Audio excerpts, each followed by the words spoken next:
The stage is set, an all-star beginning on Fox. They are the stars behind the wheel. Hot rods and hot heads, cool customers and cold-hearted drivers with nothing to lose and cash and ego to gain. They're setting the tone at Daytona. It's the Budweiser Shootout. It's time to start our engines because NASCAR on Fox is back. They came here for action, and they are not going to be denied. There's a storm brewing, boys. I hear thunder. I'm loaded, cocked, locked, ready to rock. This is going to be a fun year, guys. Won it 3 times to try for a 4th. Running down a dream. Whoop, whoop. I won it last year. Dale Earnhardt Jr. Yes, sir. Just might do it again. All right. Strap down this big TV. He's going to go for a ride. Well, boys, let's just sit back and see what happens. The Bud Shootout. And it all starts tonight. Only on NASCAR on Fox. The first race of 2009 is here as Fox Sports presents the Budweiser Shootout from the famed Daytona International Speedway at the intersection of heroes and zeros, and we're ready to watch the fast and the furious go at it. Some of the names: Dale Earnhardt Jr., some of the new guys, 18-year-old Joey Logano, plus Tony Stewart, Jeff Gordon, Jimmy Johnson, all going 75 laps of wild racing. It's a shootout. You have the best seat in the house, and we're hoping you have a good time with us. The 9th year of the Emmy Award-winning NASCAR on Fox as we welcome you inside our Hollywood Hotel, along with champion crew chief Jeff Hamlin, Chris Myers, Darrell Waltrip, and the gang along in a moment. This is where all the beautiful people hang out. I'll explain that later.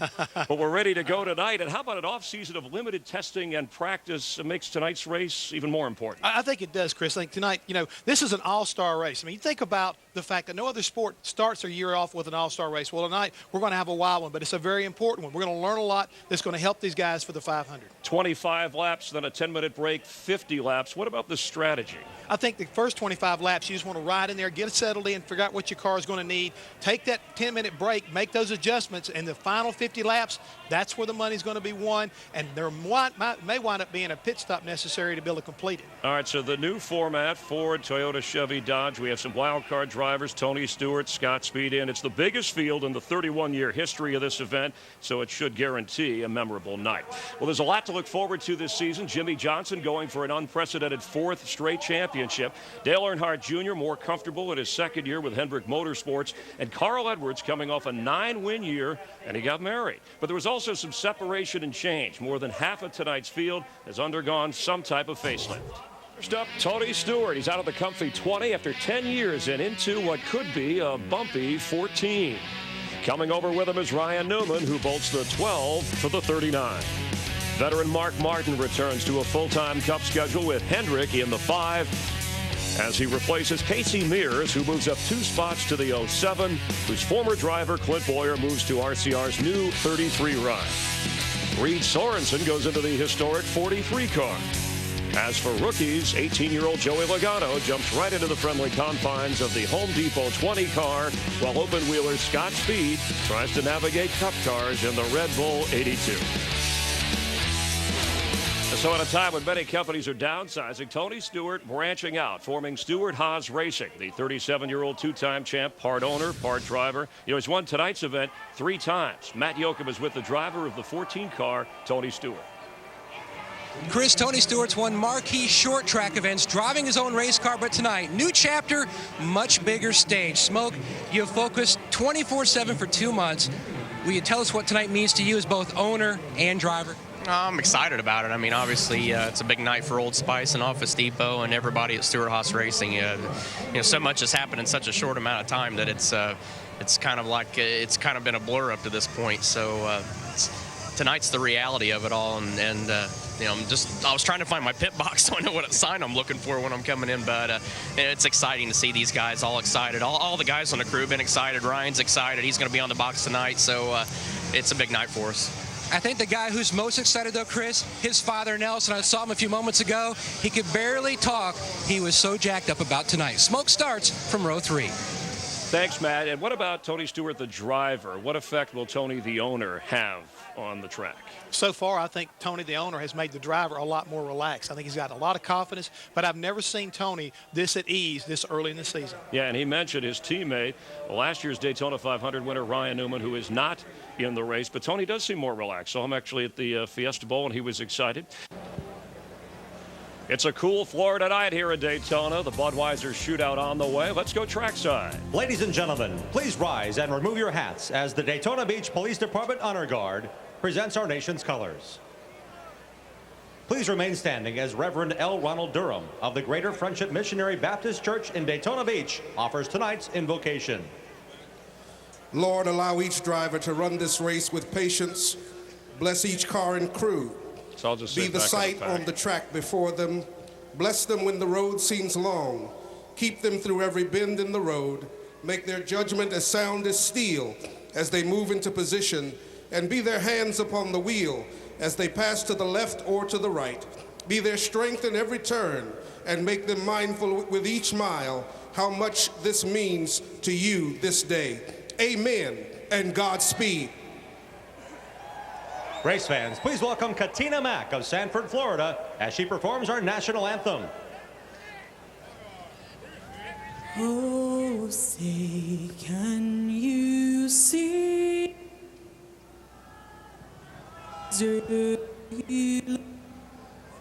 what so proudly we hailed, lights last gleaming, whose broad stripes and through the perilous fight, for the ramparts we watched were so gallantly streaming, and the rockets' red glare, the bombs bursting in air, gave proof through the night that our flag was still there. Oh, say does that star-spangled banner yet wave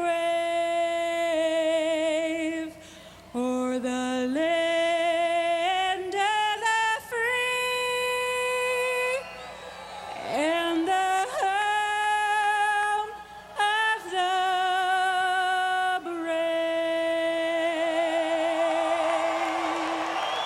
Let's hear it for Katina Mack for her performance The of our Daytona national 500 a week from tonight. Tonight we'll get a clue about what to expect. 28 drivers, Jeff Gordon, Dale Earnhardt Jr., Carl Edwards. The economy, I know, has hit many hard across the country, but kick back, relax. You're going to enjoy a couple of hours of fast fun. It's NASCAR on Fox. Junior Nation, the first time out in this car. This is going to be a tight one. Dale Earnhardt Jr. Yes, sir. I'm so happy. I know you know better.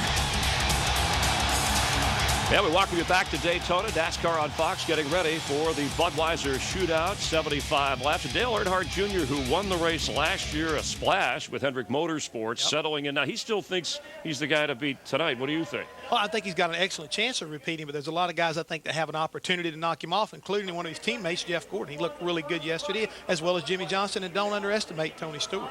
All right, Jeff Gordon starting back of the pack and only one win for the entire year. So Dale Earnhardt Jr. hoping to accomplish a lot more. You know, Joey Logano, who's stepping into the ride for Tony Stewart, the 18-year-old. Admittedly, hey, Daytona, I'm trying to find my way here.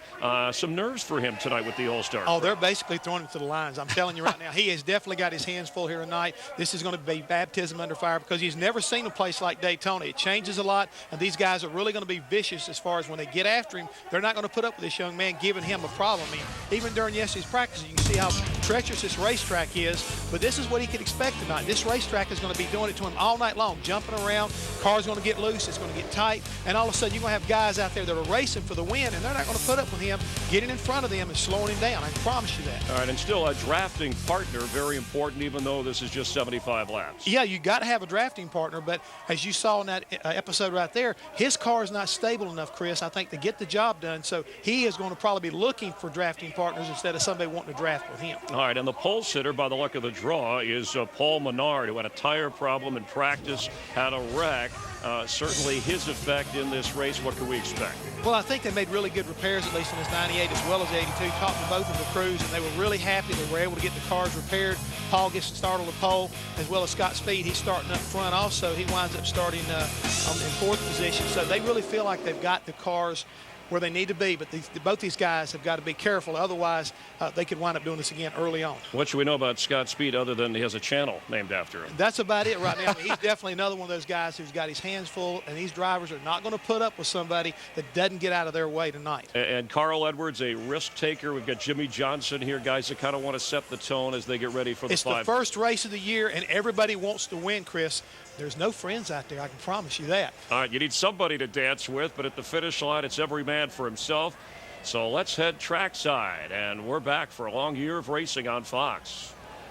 And now, race fans, it's time for those most famous words in motorsports. Here to give the command, please welcome your Grand Marshal, country music sensation, Dierks Bentley. Gentlemen, start your engines! Yeah!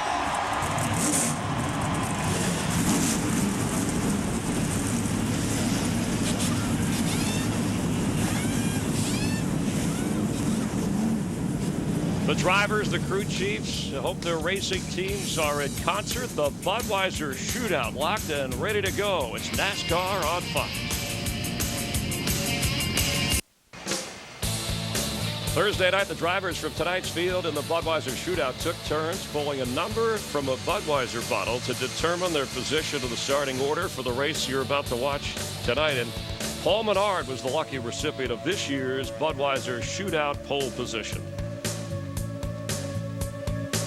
Back at the Hollywood Hotel, Darrell Waltrip, Larry McReynolds, Mike Joy, and our cast of pit reporters ready to rock and roll. And Mike, as we welcome the guys in, you know, I am honored that they had the most beautiful people in NASCAR, the 60 most beautiful people. Chris Devoda headed the list. We have Jeff Hammond, who was 43rd, slightly ahead here of our own DW. And I was upset that Slugger Labby didn't make it. But congratulations, because you are truly a beautiful, Darrell. But he was bragging about how he finished just a few notches ahead of you.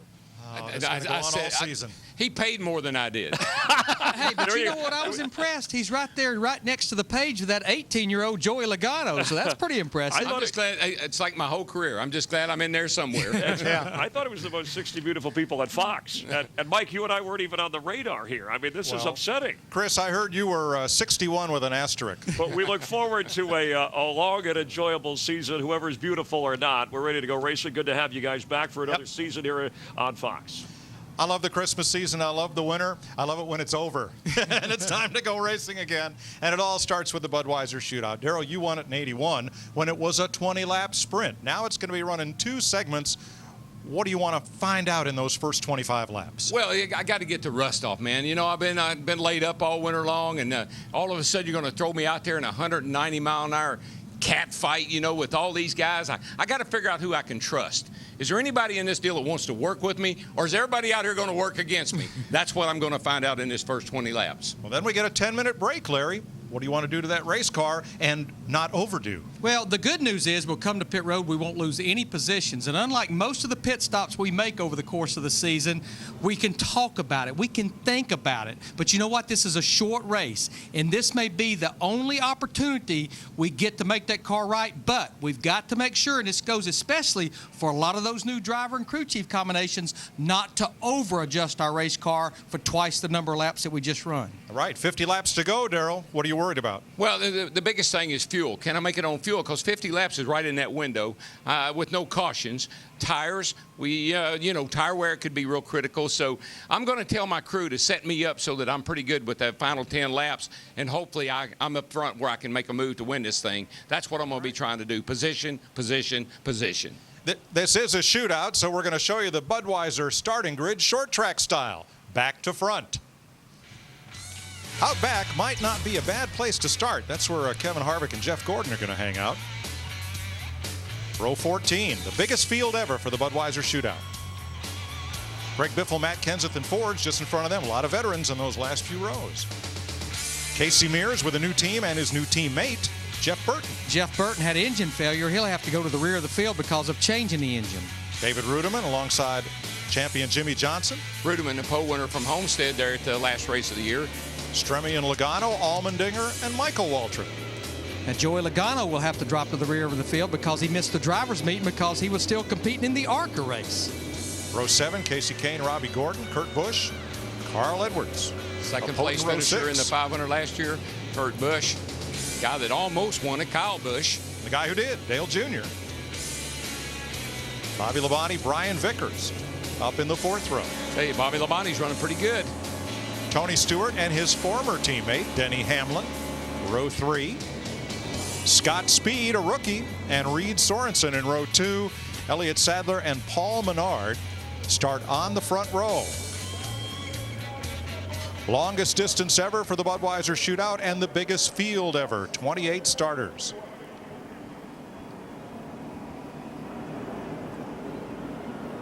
That's what I'm talking about. I mean, we've used it in practice, so it's time to come to our pit, Kurt, on your radio. Darrell?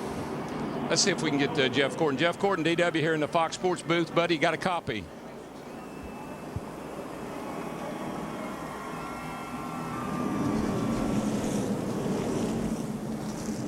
Jeff Gordon, DW here. You got a copy, buddy?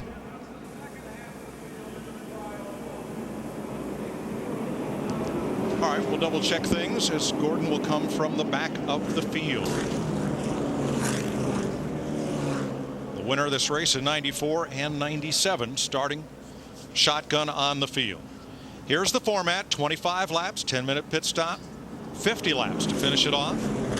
And the field used to be set by pole winners, a whole new format this year. Top 6 in owner points of each manufacturer and a wild card driver from each of the 4 participating manufacturers in the NASCAR Sprint Cup Series. Let's go downstairs, get some late breaking stories, beginning with Steve Burns. Well, Mike Dale Earnhardt Jr. won this race a year ago, his second win in the shootout. In the off-season, he did some hunting, he went snowmobiling with some family, and he shot 6 commercials in January alone. He said this week, man, it is just time to get back in that race car, and he'll do it tonight, Matt Yoakum. Steve, coming into Speed Weeks for Jimmy Johnson, the biggest question centered around a deep tissue and tendon injury to a finger on his left hand. He went so far as the manufacturer of brace to wear under his glove to help him grab a hold of the wheel, but he told me through all the practice sessions, no issues. As far as the car, excellent. In fact, at the break, they're working on a little game plan, a little bit of a test for next Sunday night's Daytona 500. Chris Devoda? Well, Kyle Busch doesn't weigh much more than I do, but tonight he is a linebacker. He will be blitzing for 75 laps. You see, when points are on the line, he goes for wins. When points are not on the line, winning is truly all that matters. His team told me it does not matter if this car comes back in one piece or at all. They said tonight Kyle Busch is not a race car driver. Dick Berggren, he is a bull rider. Indeed he is, and Carl Edwards was the winningest driver last year in Sprint Cup competition, and tonight he aims to pick up right where he left off. He's got a strong car, finished second with it here last July. As for his strategy tonight, he said, strategy, just go for it. At least one more pace lap and they'll turn them loose for the first of 25. Caution laps do count, and standard NASCAR finish of the race rules apply. That is, one attempt at a green-white checker if necessary.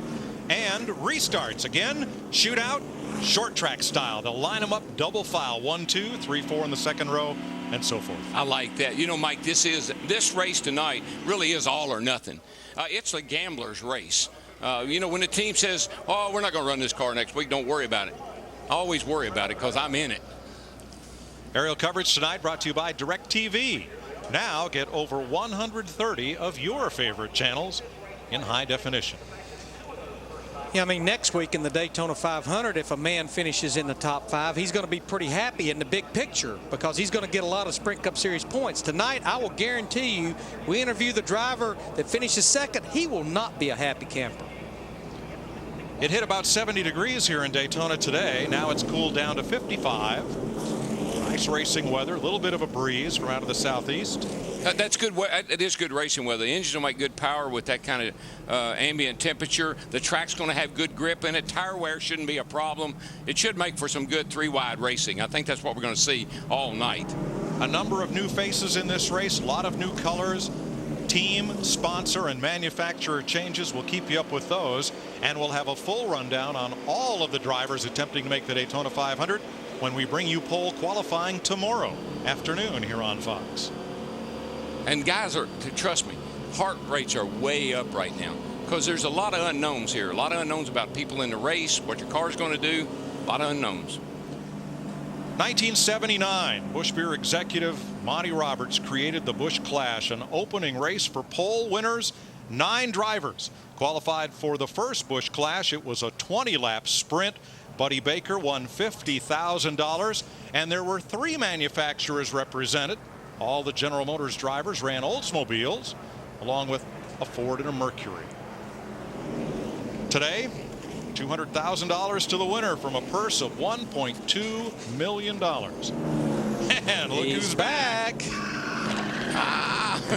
Wait till they come by next time, Digger. Lights are out atop the pace car. You know what that means. Green flag this time by. Paul Menard, despite a practice crash yesterday, that car has been repaired. He keeps his pole draw spot and is ready to go from the front row on the inside of Elliott Sadler. Well, Darrell, for the first time in 2009, but for our 9th consecutive year of NASCAR on Fox, reach up there and pull those belts tight one more time, Saturday night style. That's why my voice goes way up. I've got the belts tight, baby. Boogity, boogity, boogity. Let's go racing, boys.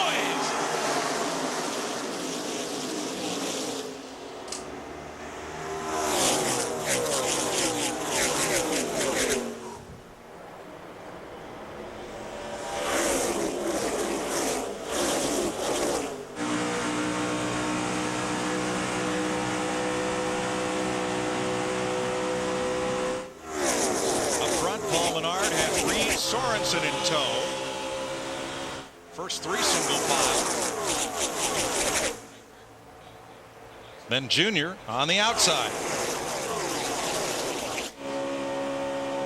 Looks like Dale Earnhardt Jr. in that high lane is getting really a good push from Bobby Labonte in that 96 car.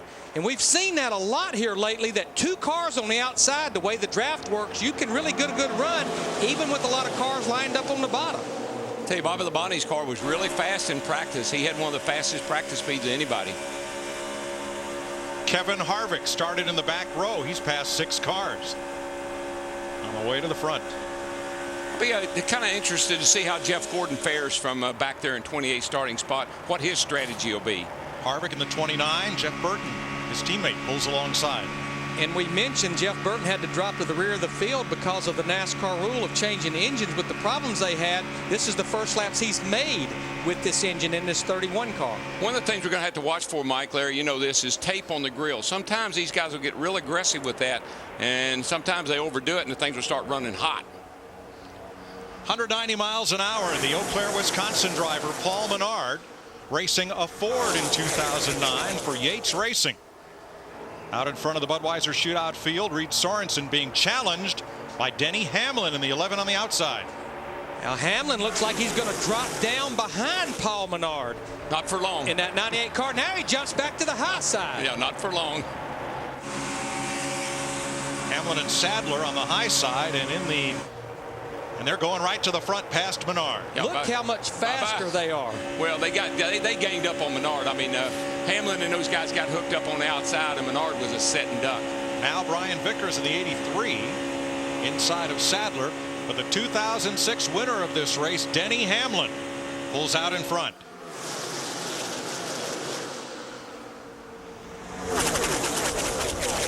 Of course, this first 20 laps doesn't really mean anything, you know. It's just to get to that break so you can mainly catch your breath. But how about Dale Earnhardt Jr. in that 88 car going for the lead? He's right beside Denny Hamlin at 11 on the backstretch. And I think the fans will let you know who's fighting for the lead. Boy, Kurt Busch in that 2 car was sideways. Casey Kane got into the back of him. Man, Sadler jumps down behind You're Junior. all clear, all clear. Won't hear that very often. All clear. Junior went to the front. We got trouble. Trouble. David Reagan in the 6, Joey Logano in the 20. and Robbie Gordon. Scott Speed, the 82, and Greg Biffle are in it. Caution out. Well, that didn't take long. Logano had just come from finishing second in the ARCA 200 this afternoon. That's why he missed the drivers' meeting. They had a red flag in the ARCA race, and he was waiting for the race to finish out in his car on track. So he missed the meeting, had to start last, and he gets caught up in the first incident of the night along with Scott Speed and the 16 of Greg Biffle. Watch Speed. Logano in the 20 on the right underneath Jeff Gordon.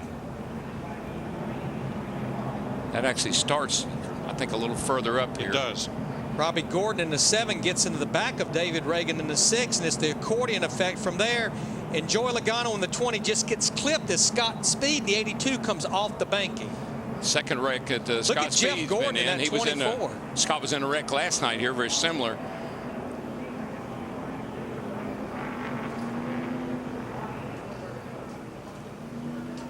Watch the 24 of Gordon up high as this unfolds, snaking his way through it.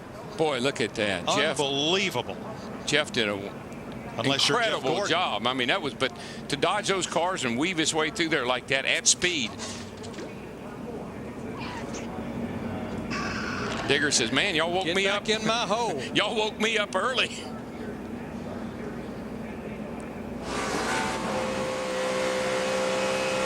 Looking back from Jimmy Johnson as David Reagan tries to whoa up and gets tagged. Now let's ride with Joey Logano, the rookie. Oh. Almost made it by. First caution flag of the night in the Budweiser Shootout on Fox.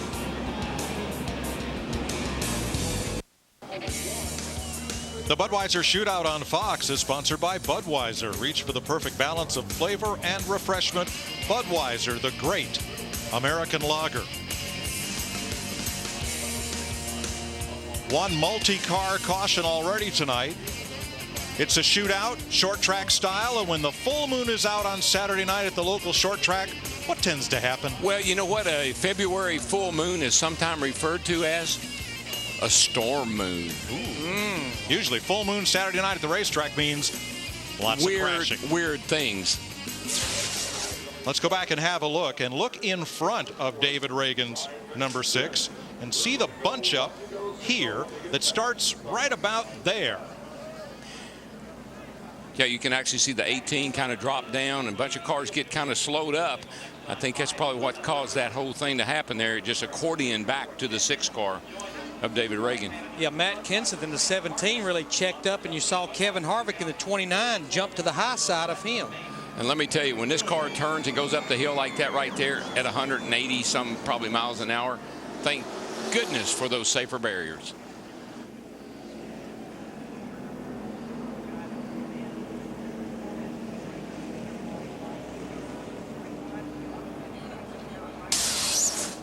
You know, there were actually several other cars that sustained some slight damage. I know Casey Mears in the 07 car, he's been to pit road a couple of times. I think Jamie McMurray, had a little in the 26 had a little damage. He got scraped down the right side, I believe, as he went by. Of the 6 drivers involved in the incident, 4 of them are competing in their first Budweiser Shootout. Watch Jeff Gordon in the 24, just coming into view in the right side of your screen as this begins to unfold. Watch how a multi-time champion snakes his way through. Watch Here he him comes. just right through that opening right there. Missed that one. Around this car, Scott Speed. Missed that one. Here's Logano. Missed that one. Snaked his way right through there. And you know what? I bet he never touched the brakes. You drive. That's what you have to learn to do, and that's what an experienced driver does. He doesn't touch the brakes. He drives through it. Dick Bergman. Yeah, Jeff Gordon keyed the radio and told the crew that was one time he wishes he had an in-car camera so he could play it over again and take a look at what happened from the driver's seat. We did it for him, Doc. Yeah, you did indeed. Well, he did pit, Darrell, and he picked up 4 tires just to make sure nothing happened to the 4 tires that were on the car. We are coming to the green. Yeah, Mike, Paul Menard, Jeff Burton, Casey Mears, Jeff Gordon, and Greg Biffle all elected to come to pit road and put 4 fresh tires on there. So in the garage, Scott Speed, David Reagan, Robbie Gordon, and Joey Logano as we get ready to restart. There will be 8 laps complete. After 25 laps, they'll waive the caution and they'll have a 10-minute break.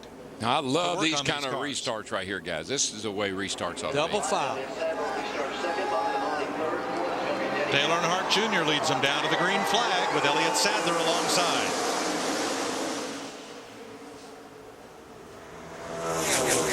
What is it about an Earnhardt and a Bud shootout?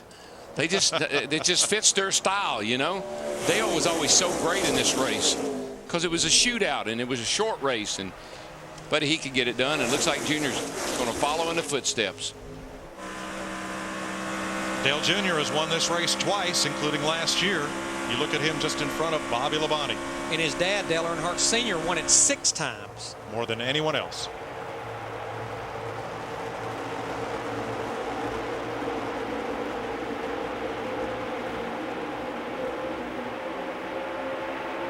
Well, it's a pretty sight, isn't it? Look at those cars coming off of turn 4. Beautiful. All sight. bunched up, 3 wide in some places. This track is plenty wide enough for 3 wide. In fact, it's wide enough for 4 wide. But I think we have to remember almost over 190 miles per hour bouncing around the whole time. Yeah, you just don't have any margin for error. I mean, you look at Matt Kenseth right there. He's wobbling all over the place, and Tony's on the outside of him.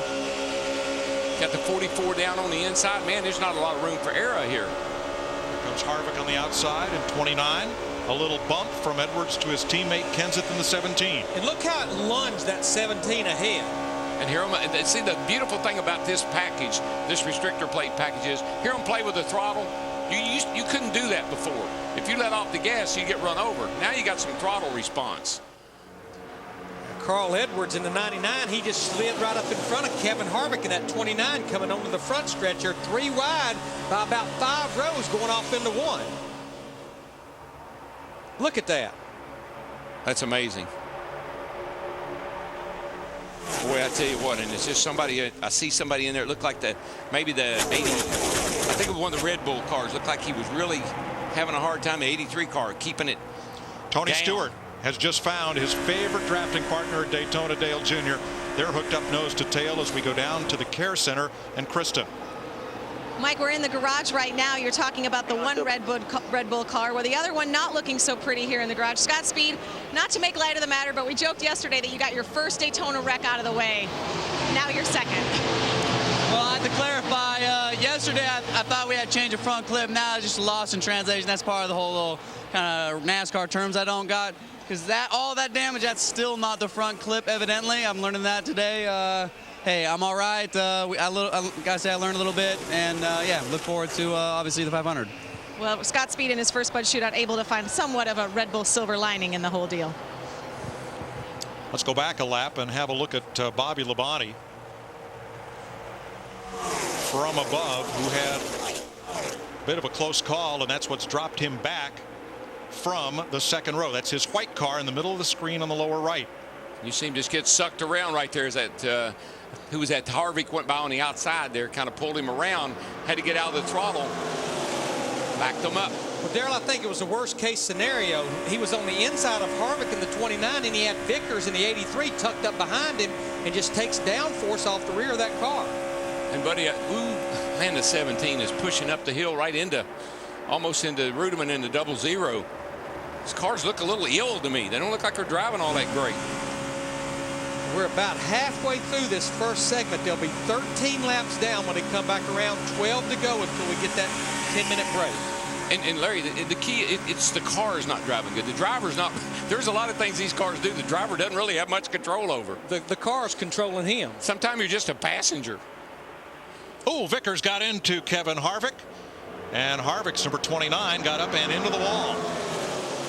Yeah, Harvick's got a pretty good bit of damage down the right side of his car now. Ooh, there went something flying over the top of the car there. But guys, I don't think we can say enough about the guy leading this race right now. Tony Stewart, that 14 car, spent 10 years driving for Joe Gibbs, goes out, helps form Stewart Haas Racing here. He's leading the Budweiser Shootout, the first race for this race team. Steve. Mike, his spotter, Bob Jeffrey, doing a great job atop the grandstands here. Tony said at that caution, get me out in front of all this mess. I don't want to be back here. he told crew chief Darian Grubb, car's just a little bit tight on exit. Tony very calm in the cockpit of that 14 car. There's his teammate Ryan Newman among the onlookers in Stewart's pit. Hard to believe there'd be a Bud Shootout without the Rocket, one of NASCAR's all-time pole winners. But with the new format and with changing teams for 09, Newman's sideline, he'll be one of those drivers trying to win the pole tomorrow for next Sunday's Daytona 500 on Fox. Mike, I don't think there's any question Tony Stewart is as loose as I've seen him since he's been in this sport, maybe since he was a rookie. He comes down here normally and he's kind of gnarly and kind of hard to get along with. He has been loose and fun the whole time we've been here already, and this is certainly going to add to the pleasure. 15 of the first 25 lap segment complete this time by Tony Stewart out in front of the Budweiser Shootout on Fox. We have a new leader in the Budweiser Shootout on Fox, sponsored by Sprint. Get NASCAR Sprint Cup mobile only from Sprint, only on the Now Network. Looks to me like Carl Edwards has picked up right where he left off at the end of last year, wanting to win everything that's out there. But you know, Darrell, I can't help as I watch Carl Edwards in that 99 car lead this race at a restrictor plate racetrack. The last time we were at a restrictor plate racetrack at Talladega in the fall, he had everybody mad at him, including his teammates, because he caused that big wreck with about 12 laps to go down in 3 and 4. I'll tell you another guy that we should maybe give a little shout out to, and that's that cat right there in the Valvoline car. He looks to me like Mr. Allmendinger is picking up right where he left off at the end of last year. He had a strong finish to the season for what was Gillette Evernham Racing. Good job, bud. Now Richard Petty Motorsports after a merger, and he's in the 44. Have you ever seen a paint job quite like that? I believe I have. Yes, I believe we have. Back in the late 70s. Yeah, I mean, you've got A.J. Allmendinger that started 18th. He's running second right now. Remember, Jeff Gordon started dead last. He's up there in the 4th position, and Jimmy Johnson, his teammate in the 48, started 19th.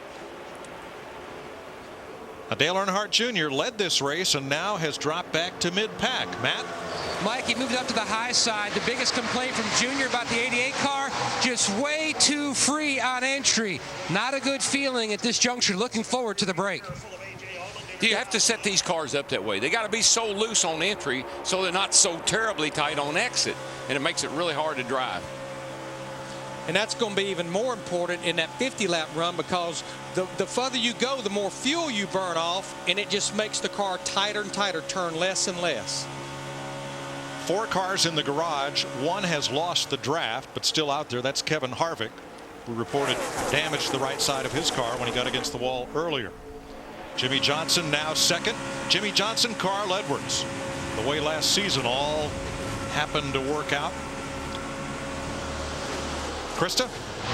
Well, this is an incredible run for A.J. Allmendinger, his very first Bud Shootout, and he is in essence auditioning. Right now, this team slated to run the Bud Shootout plus the first 8 races of the year, along with the Daytona July race. So A.J. Allmendinger trying to do everything he can for a good showing and looking very strong right now in his very first Budweiser Shootout appearance.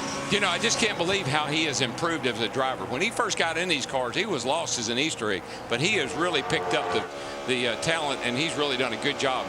How about these two guys at the front, Carl Edwards in that 99 and Jimmy Johnson in the 48? They are having a blast up there at the front. And as they play cat and mouse, Jamie McMurray comes into the picture in that 26. Whoa. Denny Hamlin almost slid it to the wall.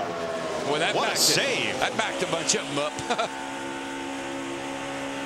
That was a big slide for the number 11. This is what you call push loose. This thing comes off the corner. He's got a lot of wheel in it, and when those front tires dig, that's when you go push, push, push, loose. When you can see the right door numbers from that view, we got trouble on the back straightaway. David Ruderman and David Stremme on the left going for a spin. That will bring the caution out as we're coming to lap 23. This is Stremme, who gets it pointed the right way in the bus stop chicane. This is about the point in the run where your car just goes, the handling really goes away big time with about 20-25 laps. Rudeman up top in the 0-0, Stremme on the bottom, and Hamlin in the middle. Oh, he got clipped. And then poor David Stremme in the 12 was just a victim. 11 car got into the 0-0. Hamlin got into Rudeman and shot him down the hill into the 12 car. I tell you what, David Stremme got that car turned just in time because he was headed to that inside wall in a hurry. This is one of those times when you say, where did that come from? Boy, Stremme took a hard hit. No, both of those cars did. You can. South Bend, Indiana's David Stremme has made it back to pit road, as has Rudeman. Caution for the second time tonight in the Budweiser Shootout of 2009. Both cars able to continue. Car got faster when it got to the grass, I think.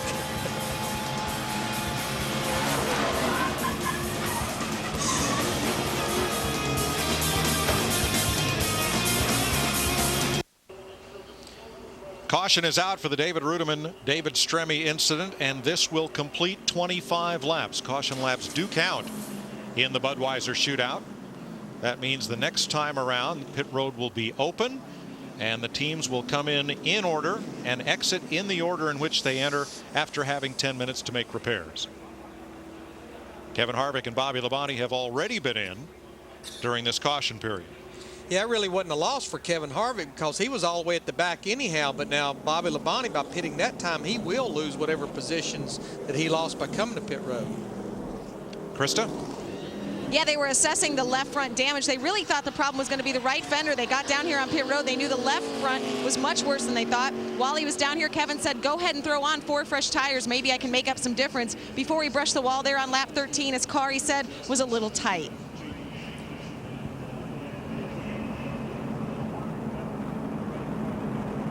So pits will be open this time. 4 cars in the garage. Scott Speed, David Reagan, Robbie Gordon, Joey Logano. Everyone else is still on the lead lap. But it's good to come down and make that pit stop before halfway. Now they know what they need.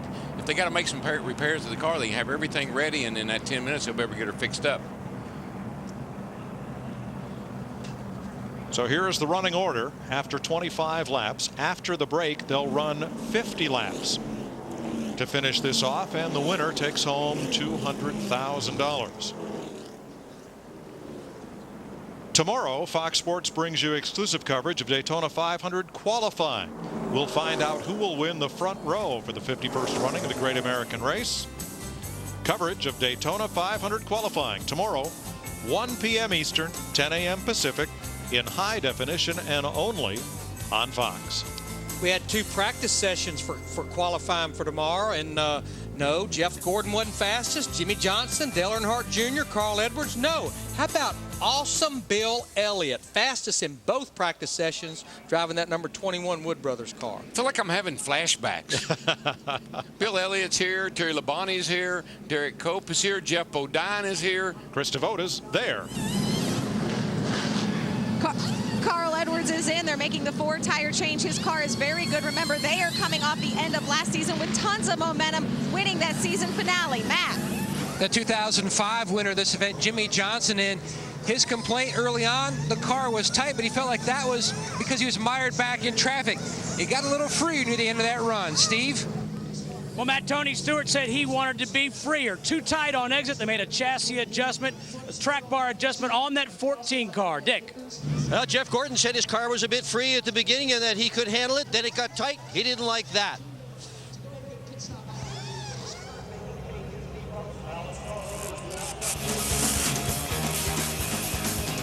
So we're in the halftime break, as it were, although we're just 25 of 75 laps complete in Daytona.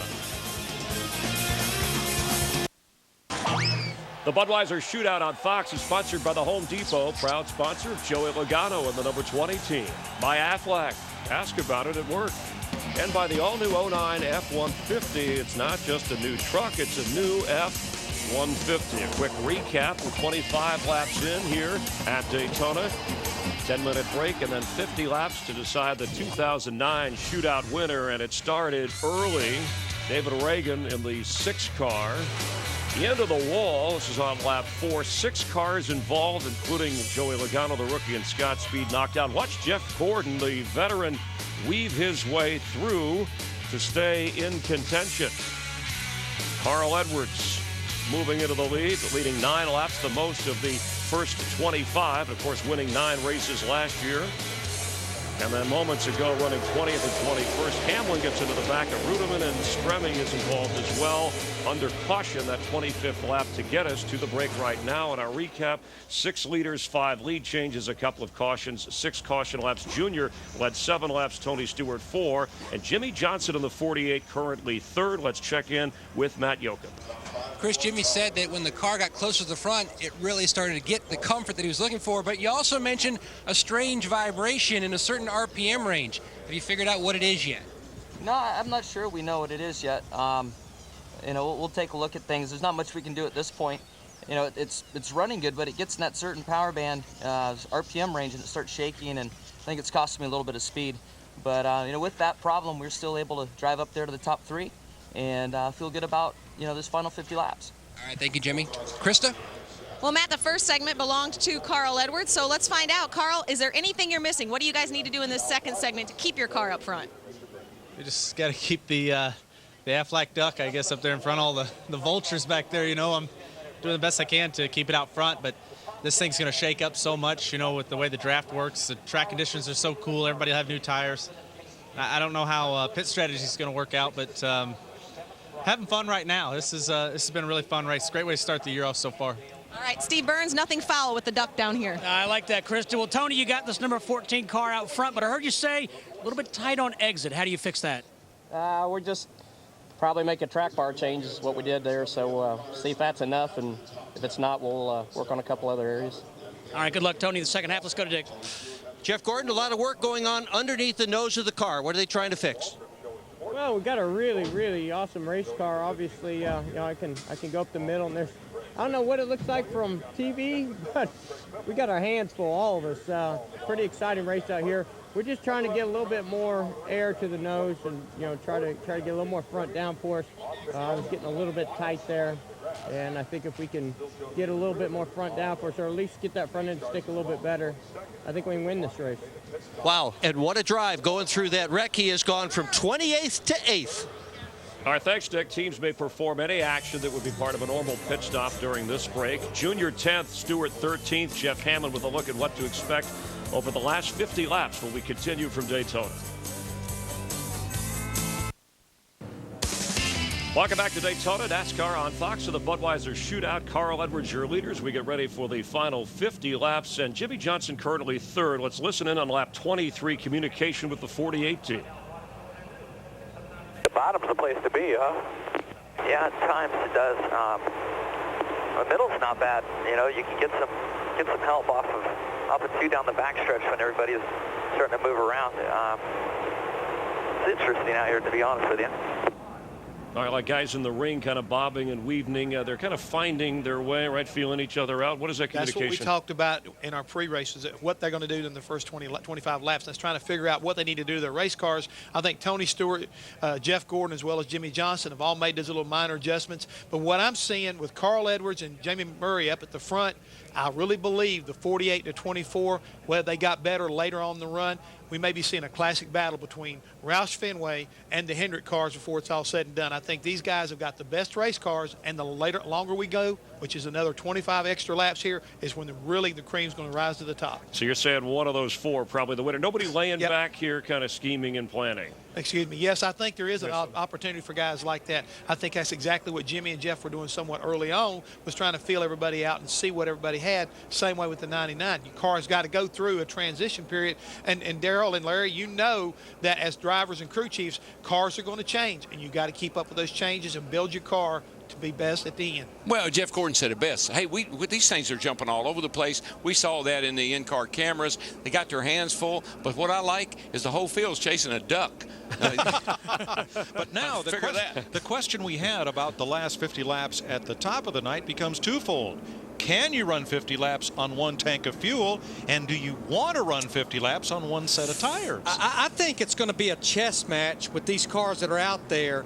about coming to pit road, maybe almost splitting this 50 laps down the middle. It may not go exactly 25 and 25, but I would be willing to bet we might see some cars starting to hit pit road, even under green flag conditions around lap 30 to 35 to get those fresh tires. And it'll be one of those deals. Once a few teams start coming, I think the rest will follow suit. And then comes the art of getting on pit road.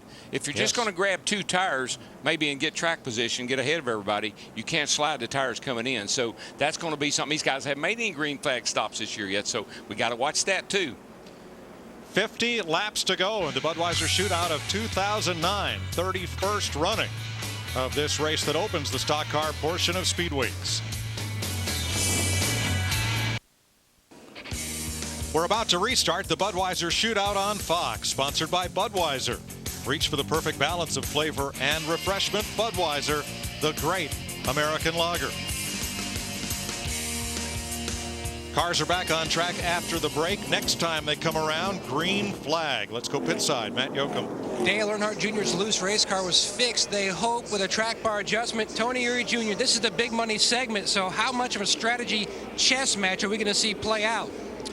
You'll see all kind of different deals. I think, you know, we got to get a big group of cars coming out here together. Maybe some guys that kind of stop when their window opens. Some will go till kind of halfway point. I think that's what we'll kind of do, is go to about lap 30 in this little deal. And, you know, it gives us enough time to get in a line, maybe catch up with the front group wherever they might be, or we might be the group. So, you know, everything's going real good for us right now. We're just real happy with the car, just a little bit too free. All right, thanks, Tony. Thank you.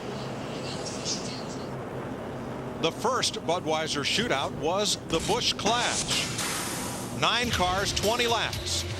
That's Big Buddy Baker in the Gray Ghost, number 28, leading Darrell Waltrip to the checkered flag. Cale Yarborough finished third as Oldsmobile swept the first 4 finishing positions. Told Baker I was running hot. I needed to get in. Let me lead a lap or two. He wasn't buying that, he wouldn't buy into it, because if I ever get in front of him, he ain't getting back around me. Aerial coverage tonight provided by DirecTV. If you call yourself a sports fan, you've got to get DirecTV.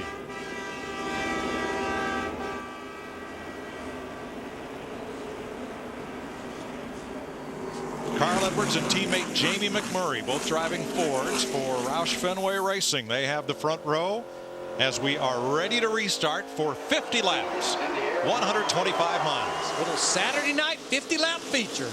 It's a nice one right here, boys.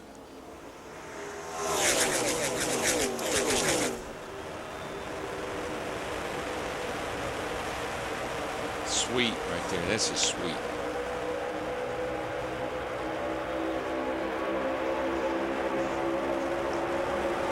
Jamie McMurray in that 26 car. Seen so much confidence in him this week. Has his crew chief back with him that he had a few years ago, Donnie Wingo. Always runs good at Daytona, and he's got a line of cars stacked up behind him. Boy, and you see, I mean, those cars are wiggling around. Now, that might look kind of like not a big deal at home on TV, but let me tell you, when you're riding in that thing and it's swerving around like that, you'd like to wave to the guy behind you and tell you, quit doing that, but you can't let go of the wheel long enough to do it. And Edwards gets shot through the middle. Coming to you here. Watch him. One back. And out of the lead. And that was Jamie McMurray's spotter telling him, hey, they're coming to you in a hurry. One back, one car length back, and they got there in a hurry.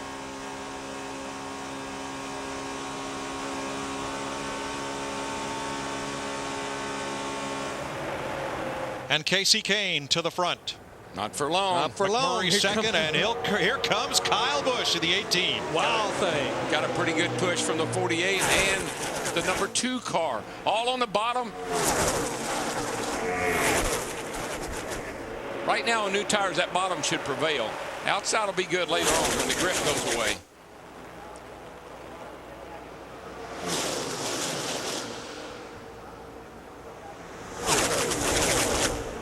Looks like Jimmy Johnson's having a hard time staying up with Kyle, and he can't give him any push. Look at Jeff Gordon in that 24 car straight to the bottom. He's going to take second away from McMurray. Remember, Jeff Gordon started this race at the very back. This car was pretty good on new tires when he came in there with about 15 to go in the first 25 lapper. See how this car holds up over the long run here. McMurray has a run on the outside. Which way will the 88 Dale Jr. go? He goes with McMurray on the high side. Right now you go with the fastest car, whoever that is. Casey Kane up top to block. What do I mean right now? You do that all night. Whichever one's the fastest, that's who you go with.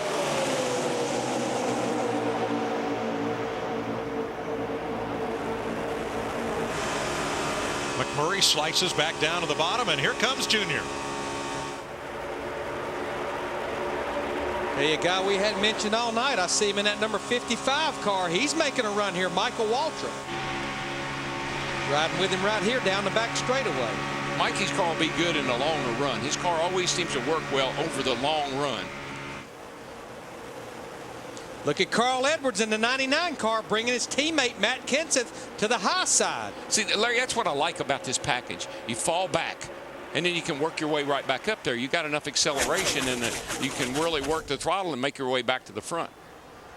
Clear by tune here. Watch your spacing.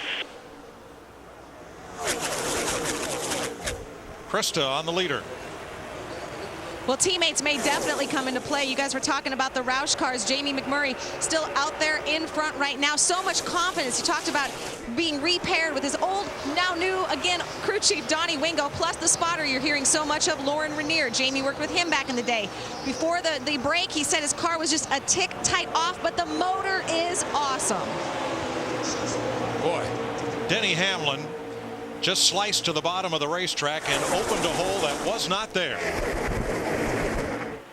There must be more room out there than we think there is. There's just no way you can do that. Here comes Jeff Gordon. He wants to lead that lap, and he will lead it from last to first in 30 laps. You don't have to remind Jeff Gordon that he failed to win a race last season. Uh-oh, 3 wide here. Man, the 18 went right underneath, right on the outside. Look at them. They're 4 wide up there in turn 1 and 2.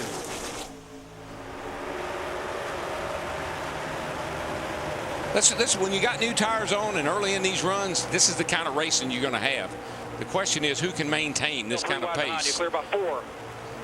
9 different drivers have led this race. That ties the record for the most leaders in a Bud Shootout. Now what's interesting, Jamie McMurray's spotter keeps warning him about getting out there too front.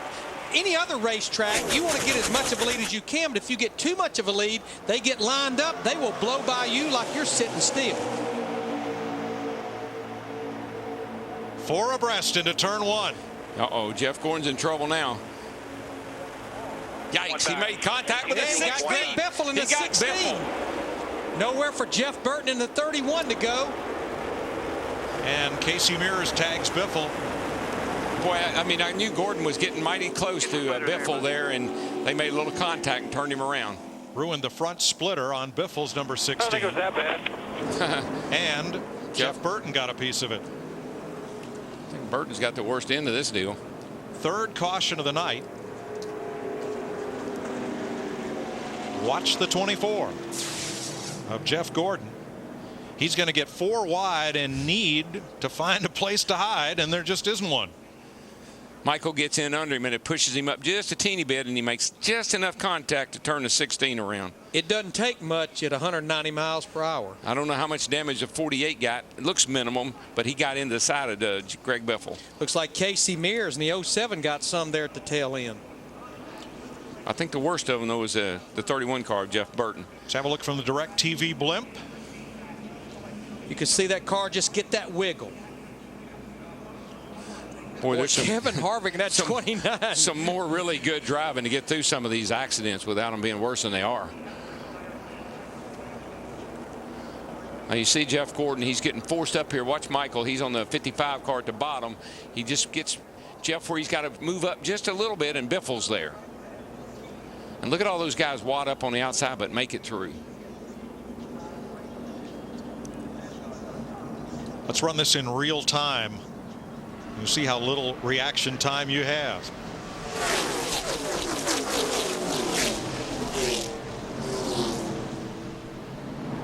Let's ride with Jimmy Johnson.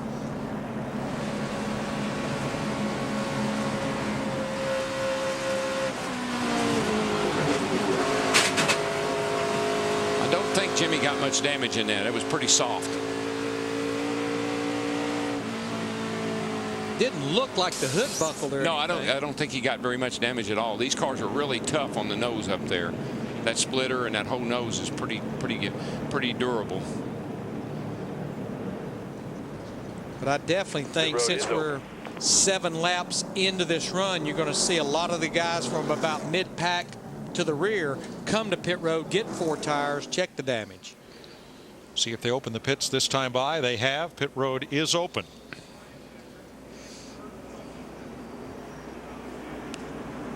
I think the whole field's going to come.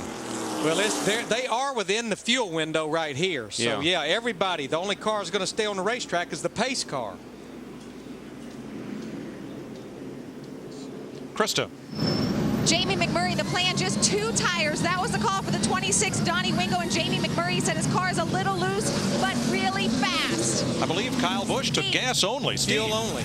Well, Mike, Tony Stewart said he's getting tight. They're going to make a track bar adjustment and a round out of the left rear. Darian Grubb says pack it full of gas. Matt. Significant chassis adjustment with both wedge and track bar for Jimmy Johnson. Says the car is not bad, but when it gets to about 4 feet of another car, it just stalls out. Chad Canals looking over that nose. Dick Berggren. Jeff Gordon, a nice pit stop, took 4 tires back out of the racetrack. Gordon got blocked in, and then he just couldn't get the car going. I believe his car is only happy when it has 4 fresh ones on it. I think everybody's is pretty happy with 4.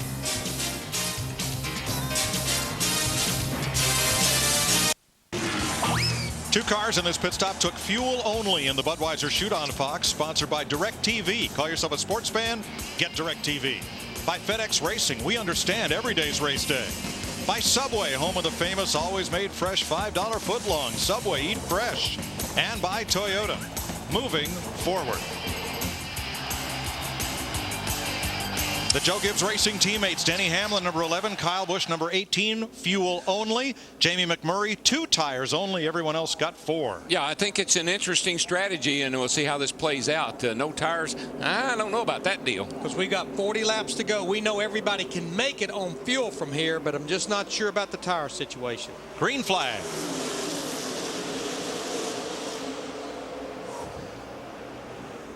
And I've seen this, I mentioned it about Jeff Gordon's car, liking 4 tires. I've seen this with Jeff's car a lot, where he just got to have fresh rubber on the car to be able to run up front like he likes to.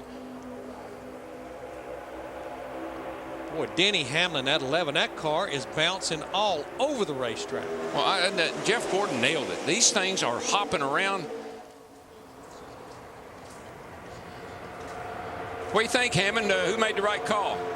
Well, it definitely wasn't those guys up front. Anytime you come to a racetrack, especially Daytona, handling is the key. They've still got over 40 laps to run here. I just don't feel like that's a winning move. I know they got the fuel issue out of the way, but the key thing is these cars got uglier and uglier the longer they've run all night long. I think it's going to be the kiss of death by the time this thing's all said and done. You'll be wanting 4 tires if you can get to pit road and get them. Speaking of kiss of death, Casey Kane in that 9 car last time off turn 4, he kissed the outside wall. Larry, we got a car in trouble down here in turn 2. Reed Sorensen up in smoke. Caution will fly. You mentioned Casey Kane getting into the wall. He and Jeff Gordon may have made contact. They did. They made a little contact, but I'm not so sure that he hit the wall, that Kane got in the wall. He got mighty close. Reed Sorensen did. Now watch the 9, the Budweiser car in 2nd place. Kind of drifts up in front of Jeff. That's about as close as you can come and not touch it. The reason I didn't think he hit is because when he went by, he still had the Goodyear written on the side of his tires, so he probably didn't get into it. And toward the back of the pack, Reed Sorensen in his first race for Richard Petty Motorsports. Comes up short. Now Jeff Burton is out of the race. Here's Dick Berggren. Well, it looks pretty difficult out there. How difficult is it to hang on to those cars? They're a handful, but gonna put on a heck of a show. That won't be the last caution. We were, the first segment, we made our mind up. There's no sense in, getting in the middle of it, getting a bunch of stuff stored up. So we just kind of had a plan with the Cat Chevrolet just to be smart and learn a little bit. We made a few changes in that stop, and you know, I finally got in the line I wanted to get in, and the bottom was going good, and boom, there it went. There it happened. So not the way we wanted to start our association with Caterpillar, but we'll dig again on Thursday. A wild night tonight at Daytona. Jeff Burton out of the race in the incident between Jeff Gordon and Greg Biffle. No damage on Casey Kane's car, confirmed by our cameras, but Reed Sorensen's done for the night. The Budweiser Shootout on Fox is sponsored by Budweiser. Reach for the perfect balance of flavor and refreshment. Budweiser, the great American lager. On the Budweiser Shootout with Kyle Busch and his Toyota, the leader. It's a manufacturer's race that had 28 cars to start. Jeff Hammond, we've got 22 remaining. Each of the manufacturers, Ford, Chevy, Dodge, Toyota, have led. Some thoughts here on if Kyle can hang on, given the strategy point. Again, I think he's got a very fast race car. There's no doubt about that. We know how good he is here at Daytona or any racetrack for that matter. But when it comes to those 4 tires in this Hamlin racetrack and the length that you have to run on them, Chris, I think is a determining factor. If this thing goes green the rest of the way, I just don't think he's going to be able to hang on to it when it counts, and they're going to gang up on him and get around him. I mean, there's too many guys out there. You've already talked about the manufacturers race, too many dance partners, and I think it's going to get you in trouble right now. But I think Krista's caught up with the crew chief on that number 18 car. Krista, what's Steve saying? Yeah, Jeff, what do you think about that call? Fuel only. Let's ask Steve Addington, Kyle Busch's crew chief. Why that decision? Oh, I figured that everybody would do it just so they could cover themselves to the end of the race, but some of them elected to put tires on. I guess that's my mistake there, but it was just to get us to the end of the race. So I think the way it's going right now, that we'll be back on pit road. I think all of us will if we get us another caution with 15, 20 laps to go. So it might not hurt us too bad. Just get this M&M's Camry out front and see what happens. Try to get it to victory lane. All right, thanks, Steve. Chris? All right, Jeff Burton said we're going to see some more cautions. I think we're going to see some more cautions, but there's a crew chief who's hoping for a caution. Well, he's banking on it. Let's go back up to Darrell, Larry, and Mike. Yeah, I think that's the whole thing about what Steve did. He thinks there's going to be another caution. They'll come down and get their 4 when they need them. Once again, Saturday night, short track style restarts. Leader, front row inside. Second place car, front row outside. That's Dale Earnhardt Jr. Denny Hamlin, Jeff Gordon, row 2. Matt Kenseth, Brian Vickers, row 3. Carl Edwards, Jamie McMurray, Kevin Harvick, Tony Stewart. Your top 10, 22 cars, all on the lead lap. As we get set for this restart, that will come with 35 laps to go. As we saw in the first segment, Dale Earnhardt Jr.'s car was awfully good on the fresher tires. It was when he got some laps on those tires in that 88 the car started to go backwards. Full moon Saturday night, and we've had our share of action, haven't we? That's right. I knew when I saw that full moon, should be interesting tonight.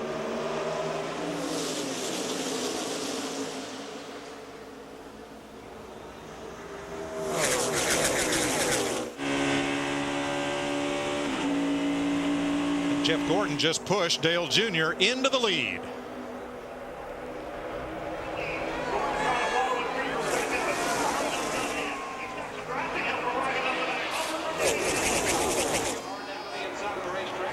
Kyle Busch at 18. He has his teammate Denny Hamlin in the 11 behind him. And look at the run they're going to get down this back straightaway. I'm telling you, you'd love to throw your hand up in there and say, hey, back off a little bit. But you can't let go of the steering wheel long enough to do that.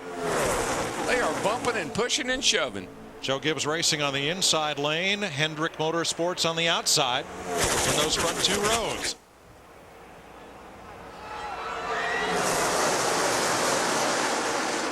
It's the thing that you do with the bump drafting. You get too comfortable with it. You know, you keep knocking a guy, and it keeps working, and pretty soon you overdo it. We saw that's what happened to Carl Edwards last year at Talladega. Just got a little too aggressive. You can do that little bump draft on the straightaways. It's when you slam bump or do it in the corners what's gets you in trouble. Yeah, a lot of times what happens right at the end of the back straightaway, you'll give a guy a little shot, and it gets him sideways loose, getting in the corner, and he can't control the car.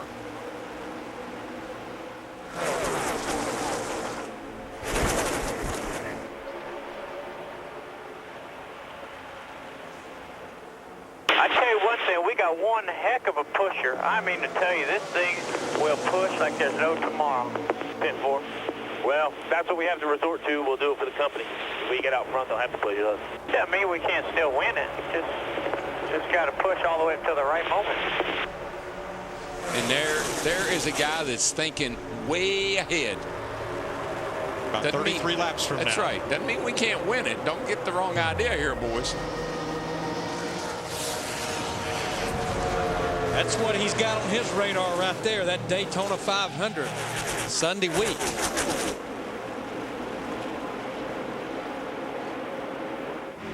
Michael Waltrip I think has it's fallen off the pace. Tire. Yeah, I hit the wall. Yeah, I could hear something flapping around. I guess it's a tire. And once again, Kevin Harvick's damaged car has lost the draft. So it's a 20-car train from front to back. Here's what happened to Michael.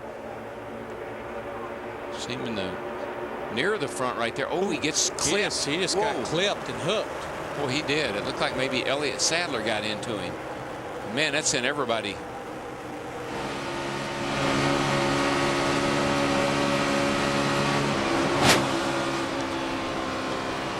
I tell you what, that's a lot of damage, but when you have that happen in the middle of back straightaway, he's actually pretty lucky right now.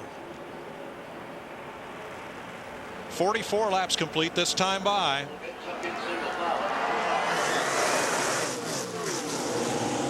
Let's check with Steve. Mike, just listening to Tony Stewart, and he told Darian Grubb, he said, I've got a vibration. The gauges all look okay, but it feels like a harmonic vibration. We just heard that a lot down here the last couple of days. Cars will pick up a vibration. Maybe it's, what do you think it is, Larry? Well, Darrell, we've heard these guys talk about how they've worked so hard to get everything running free in the drive line, and you just wonder if that might be promoting this vibration through the drive line. Yeah, that, or sometimes the headers. You know, the tailpipes. Engine will go through a certain range, and sometimes it'll make the car vibrate a little bit in the driver's seat anyway. Hey, what, we got those Roush Fenway cars ganging up on the high side. Matt Kenseth in that 17, Carl Edwards in the 99, and McMurray in the 26. Well, they have 5 cars. Roush had 5 cars in the race. I figured if we're going to see teamwork, now's when we're going to start to see it. Michael Waltrip's taking his car to the garage as Dale Earnhardt Jr. tries to hold off the Roushketeers coming at him on the high side. Yeah, he has lost his pusher, Jeff Gordon, in the 24. He's fallen back to about 8th. A little car that's hanging in there pretty well, too, is a Toyota Brian Vickers. He's got a good little run going.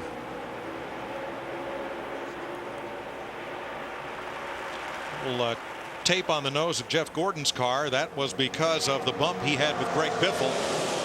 Yeah, maybe, or, you know, they were working on the front of that car trying to get a little bit more downforce. They could have taped up something under there or maybe added a little bit of tape. Darrell, they're starting to gang up on Denny Hamlin in this 11 car. You can see him on the bottom right there, and you just wonder now, is this a product of those almost 25 lap tires that he has on there? Oh, I definitely think so, Larry. And I think Jeff Hammond hit it on the nail on the head when he said, there's a crew chief hoping they get another caution. Hamlin is back to 12th. Kyle Busch to 6th after restarting 1-2. Jimmy Johnson right in the middle of things, Matt. Chad Kanash used the last caution, Mike, to utilize a chance to fix a broken brace on the front splitter. Jimmy also commented the car is very drivable. His biggest issue, he has to have someone push him to work his way to the front. I know somebody, the 24. His teammate, Jeff Gordon. He said he was a good pusher. There they are, lined up behind Brian Vickers. Now, right behind Jeff Gordon is Kurt Busch. Steve? Mike, he's one of the few guys I've heard tonight say, wow, this baby is handling. He is fighting back from a pit road mishap. They had a lug nut fall off the left rear wheel, but he is liking that race car tonight. Busch in the Blue Deuce, runner-up in last year's Daytona 500 to his then teammate Ryan Newman. He was one of the few guys that I heard in those 2 practices yesterday afternoon and last night that was happy. But yeah, he's definitely working his way back after that problem he had on lap 33. Probably the restrictor plate races are some of their strongest races for the 2-car and for the Penske operation. Whoa, Vickers got a little shove there. Man. That was a toss and catch it for the 83. She was pogoing on him. Now, Steve Burns just talked about Kurt Busch in that 2-car. Went to the high side of Jeff Gordon. They've got Jeff trapped in the middle.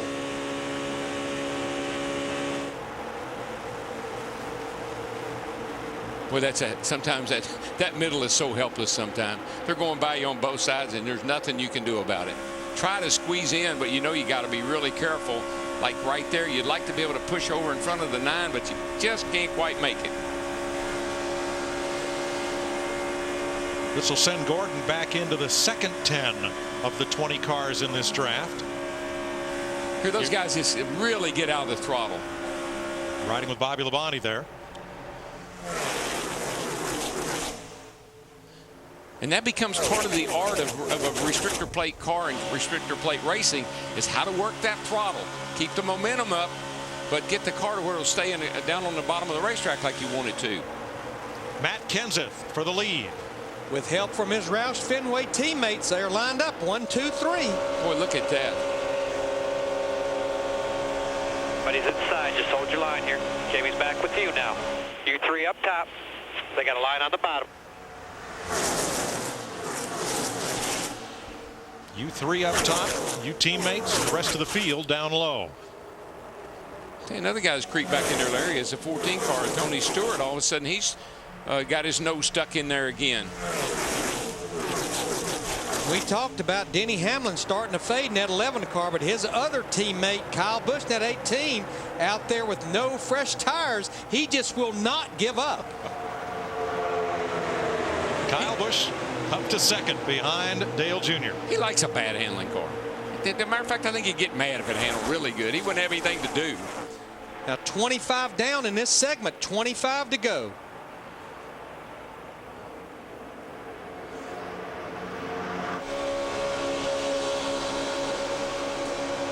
You know that old saying that the cream seems to always rise to the top? Would you not say that the cream is rising? Oh, very nicely. I believe it's there.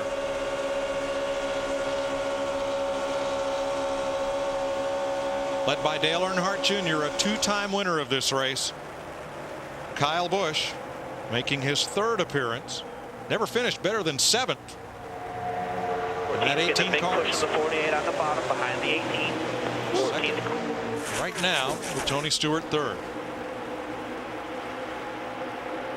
You better not be loose in when you get one of those big pushes from behind like Tony just got, because you won't be able to catch it if you do. And what's happened with the outside line? That's not working as well as we thought it might a little later on here. I think they're able to keep fresh enough tires on the car that they can run the bottom, plus the temperature being as cool as it is.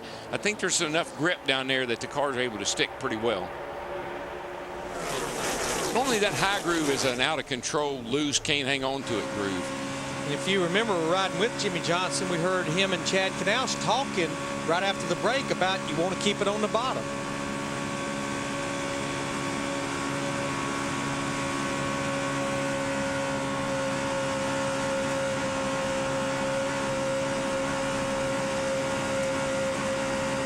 Wait till next Sunday when 43 of them line up for the Daytona 500 on Fox. And that change in the pitch of the engine is not the driver letting off the throttle. That's the car going through the oscillations through the bumps in the racetrack. How about that second place car, Krista? Well, leave it to Kyle Busch. He got on the radio and said, can everybody make it to the end? Steve Addington said, yes. He said, don't get to the party too early, Kyle, unless you want to. Yeah, I think we're pretty comfortable with a couple of cautions we've had. Everybody has pitted at least once in this segment that they can make it to the end on fuel. Dale Earnhardt Jr. trying to become the first driver to win back-to-back Bud Shootout since Tony Stewart in 2001 and 2. I just think the problem that Kyle's going to have as we go down to the end of this race is the maneuverability of the car. I think we got trouble. Looks like he just got around all by himself. It looks like he took the nose off for Rudiman's car going by. Nice save, man. Real nice save. Real nice save. We'll bring it to you, Kevin. Bringing it to you. The back end's pretty tore What do you up. think the 18 car will do now, Bud? I think the 18 and all of his buddies out there will hit pit road. I think you're right. But because this is exactly what Steve Addington, his crew chief, said with about 15 or 20 laps to go.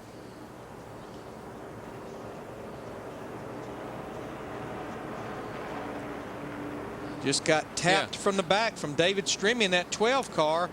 Did you see how that car lifted up and the roof flaps deployed and the car just set right back down? You know what happened, though, Larry? I think that the 19 got just a little wee bit loose. Maybe had to get up out of the throttle, and that's how come Strimmy got into him. Right. Watch the gap between Sadler and the car in front of him. We won't see it from this angle open up. This is the Verizon onboard camera for Strimmy.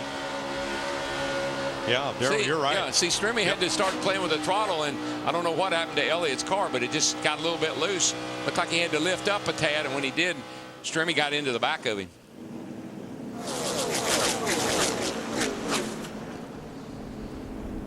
Let's have a look at it from the DirecTV blimp toward the back of the pack.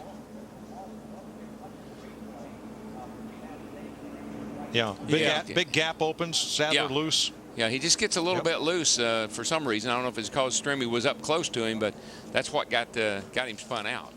But Strimmy got into the back of Elliott Sadler, and David Rudiman is the victim. and Darrell, you've talked about it before. Yeah, there's no question. It's hairy when you're up there in the 31 degrees of banking the corners, but this tri-oval, it's a fast part of the racetrack. The cars can be they're a bigger handful right through here. You're running just as fast as you are down the back straight with 190 miles an hour with not near the banking that you got up in the middle of the corner. And here's something I didn't know. You know why these banks are 33 degrees? Why is that? Because that's as high as they could stack the dirt without it sliding back down. And get the pavement to adhere. Yeah. And set. I mean, if Bill Sr. would have made it 48 degrees, if he could have stacked the dirt that high. We got our own dirt stacker. We did. He lives in the infield at Talladega and comes out for special events. Digger. We have tied the record for cautions in the Budweiser Shootout since they went to the 70-lap format. We have 20 to go to get to 75 tonight. Well, I think there's going to be a lot on the shoulders of these pit crews right now. You can't have any mistakes like the 2 car with Kurt Busch had the last time he was on pit road, and here they all come. Yeah. Let's start with Krista. Here comes Kyle Busch. Steve Addington said, what do you need? Kyle said, I feel like the balance is okay, but I need more grip. I'm starting to bottom out. I have to crank the wheel, and that makes me loose. The call is 4 tires for Kyle. Steve. Tony Stewart says he's still too tight. 1 round out of the left rear. They've also made an air pressure adjustment. Matt.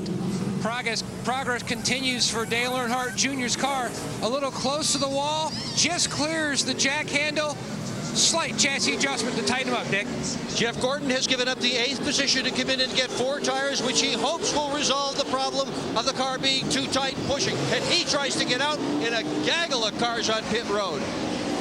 Pit road just wasn't wide enough for everybody who wanted to get there. A mess. I think the 18 did get hit by the 48 car. I believe they made some contact. There's 3 wide coming. I mean, we can't just sit in our box. I'm sorry, but that's what we have to do. Well, here's how it turned out. As we clean up from the 5th caution of the night.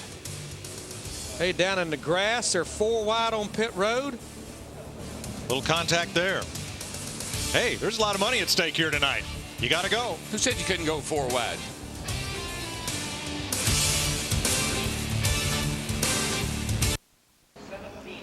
Watch this race off pit road. Kyle Busch racing Carl Edwards on the outside. Here comes Brian Vickers out from his pit stall. Right out in front of them, Jimmy Johnson, Dale Jr. come out, and then Tony Stewart and Jeff Gordon almost got in it. It's like trying to put too much water in a funnel. They ran out of it. It wouldn't all go down at once. Well, Darrell, imagine the easiest place to pass is on pit road. And here we go, back to green. 17 laps to go. And everybody has 4 fresh tires. So this should get really interesting. Yes, it should. Yeah, handling will not be a real big issue on this run. This is going to be more about who's got the best car now, who's got the most horsepower, track position, not making a wrong move, picking your partner to go dancing with. Kyle Busch, Dale Earnhardt Jr., Carl Edwards are the 3 cars lined up on the bottom, up front. Now, Brian Vickers in the 83 had a run on the high side, and Jimmy Johnson in the 48 jumped up there. Up here. There we go. Stay right there with him. So now it's Gordon, Stewart, and McMurray trying to bring the inside lane to the front. This is when you pull your gloves all the way up over your elbows, boys.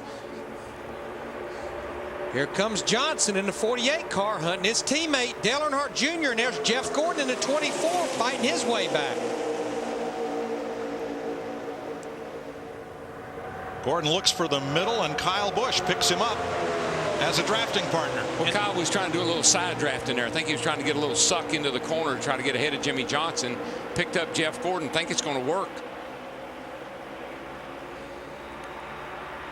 15 to go when they come to the stripe.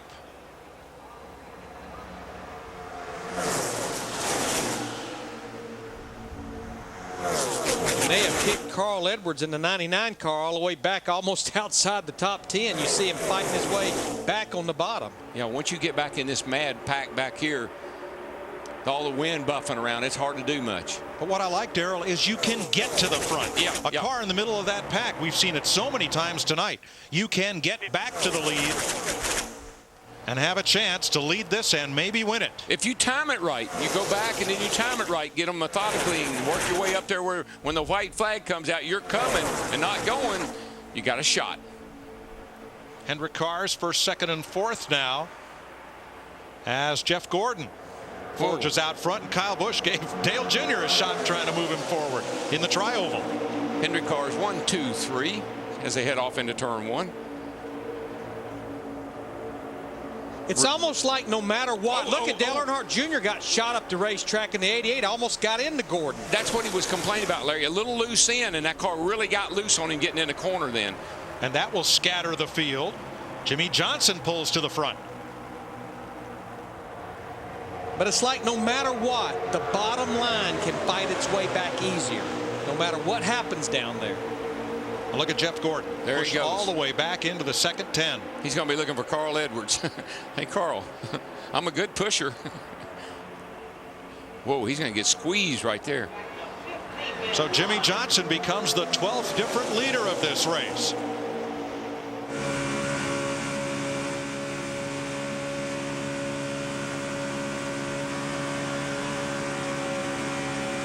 Comes at 18, fighting back on the bottom.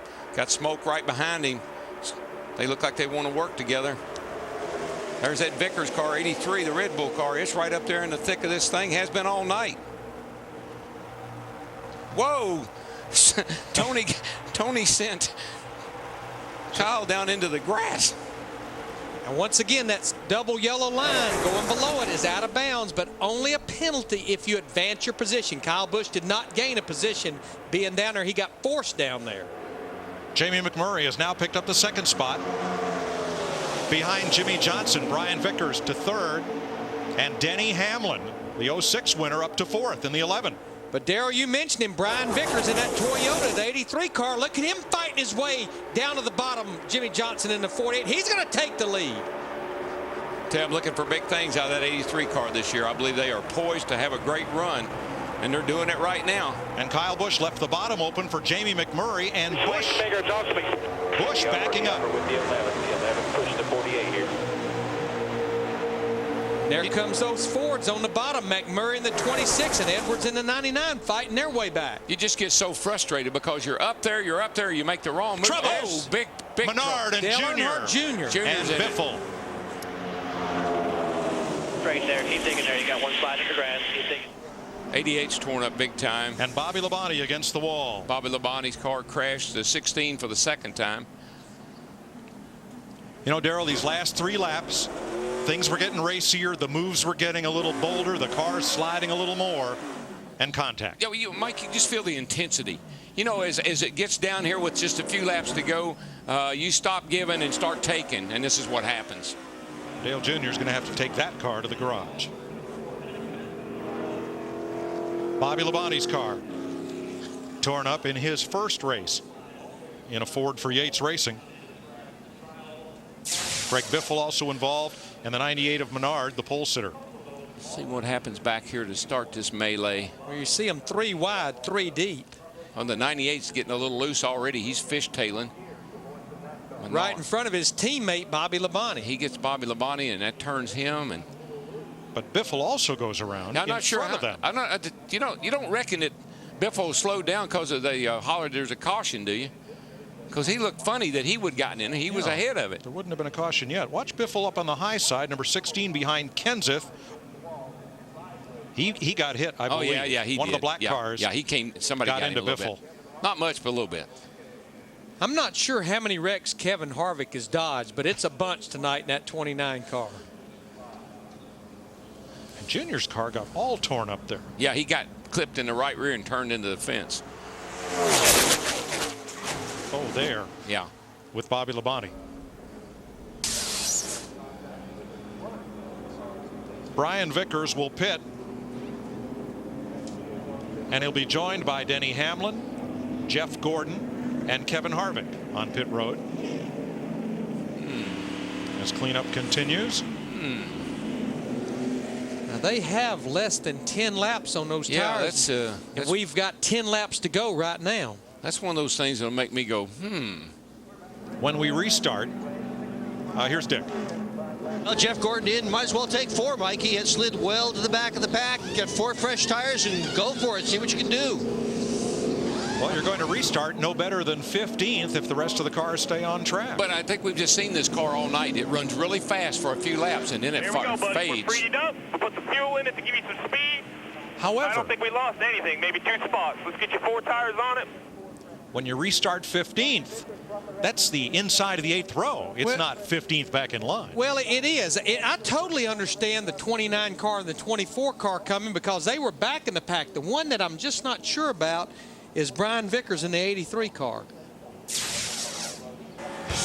From Bobby Labonte, one more pileup. We're getting ready for the restart in the Budweiser Shootout on Fox.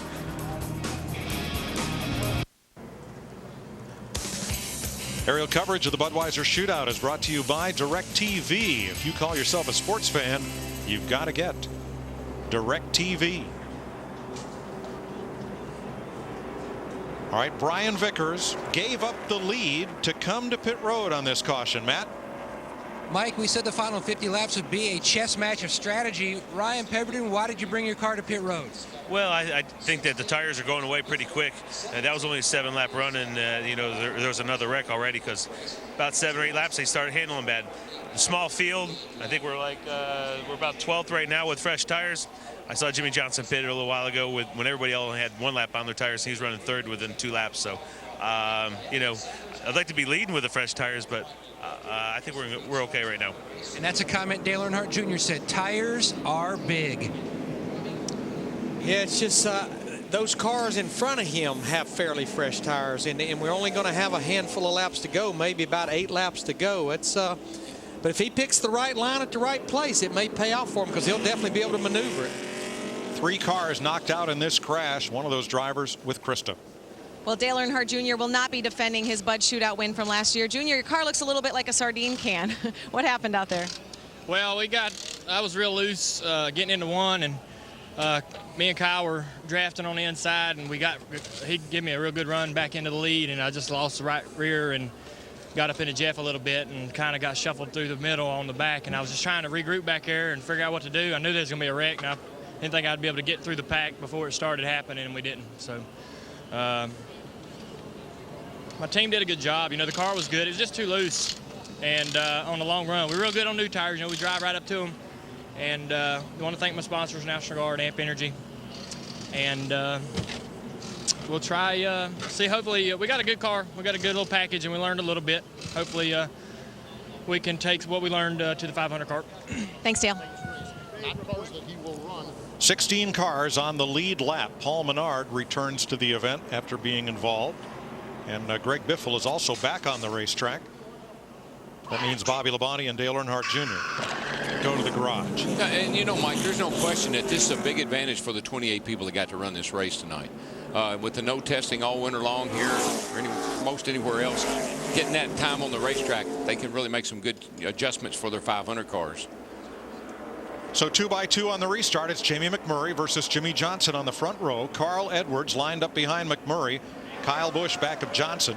Allmendinger, Kenseth, Stewart, Kane, Stremme, and Mears are the top 10 as the pace car peels off, and we have 7 laps to settle this. And the moon is still full. Yeah, and 4 tires are golden. We'll find out just how golden on that 83. And hopefully there won't be a full moon next Sunday.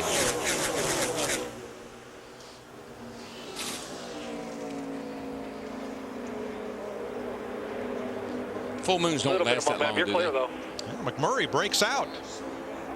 Yeah, but see, that's not a good idea. Feels good. So you get out there like that, you just get the whole field running up on you like the 48 over there is. Keep an eye on Vickers, first of those cars with fresh tires. Can he bust his way up through the field? There he is, right in the middle. Well, he can go middle, see, with four fresh tires. That's one thing he could be able to do, is go through the middle. Oh, McMurray sliding right up in front of Jimmy Johnson, but holding the lead. 6 laps to go.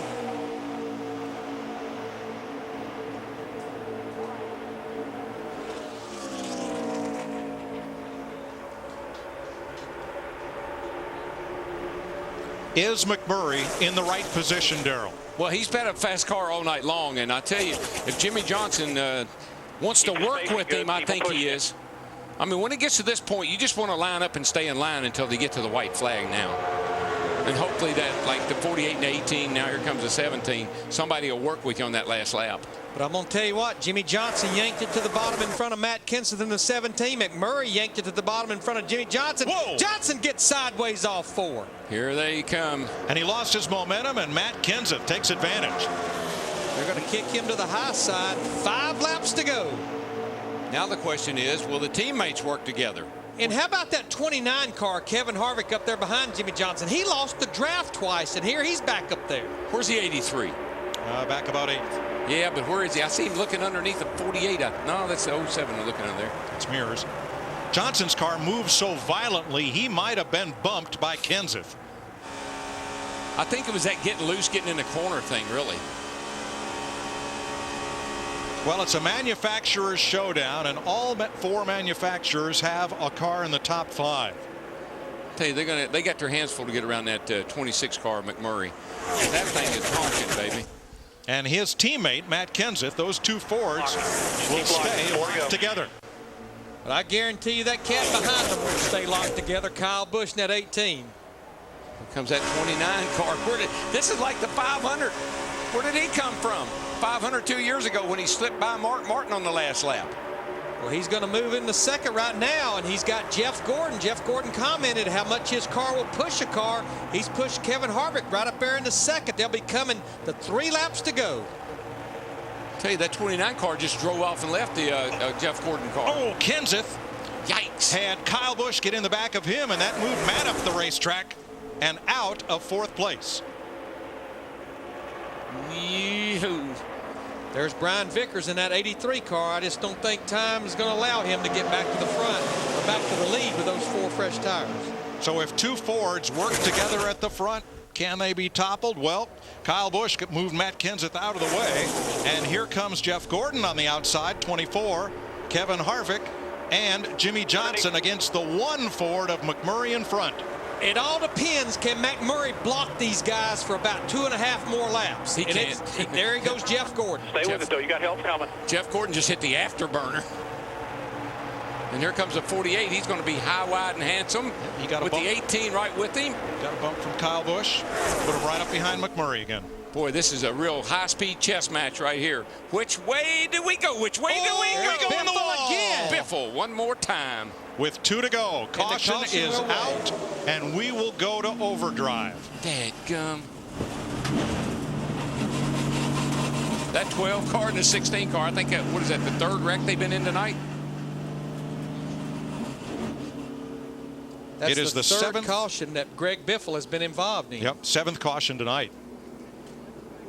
And it's the 3rd caution for Stremme as well. Watch the 12 and the 16. Back to the pack.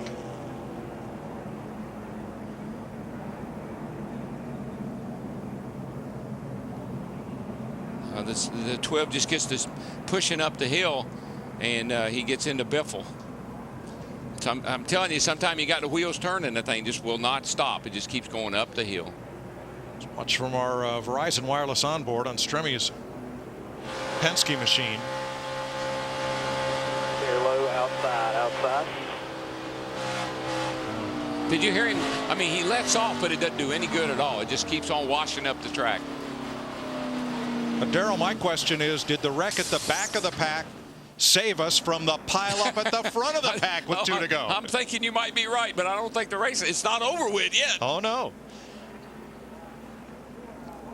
Matt Kenseth has a flat and is coming in for service. Now, we'll go to overdrive, which is NASCAR's version of extra innings. We'll have 1 attempt at a green flag, followed by a white flag lap, and then a checkered flag finish. We get 1 attempt at that. If the caution has to come out again, the field is frozen, race is over. I would expect no less on a Saturday night race like this. Here's Steve. Mike, Tony Stewart said, I've got to come in and get tires. It's the only shot I have. If I'm going to make a move up through the middle, let's go ahead and take tires. Dick.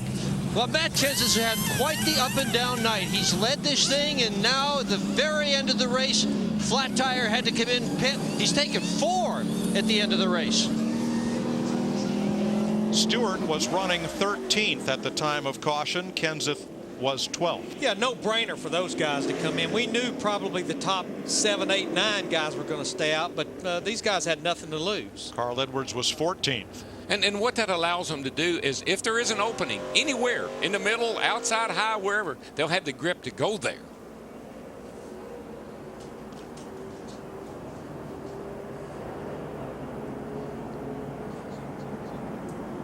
But with these cars in the back on fresh tires and just 2 laps to go, it also raises the possibility of too many cars fitting in too small a space when they come down for the flag. Well, this is where McMurray's going to have to be careful on the restart, because if he jumps out like he did earlier, I'll tell you, he's a setting duck if he gets out there too far.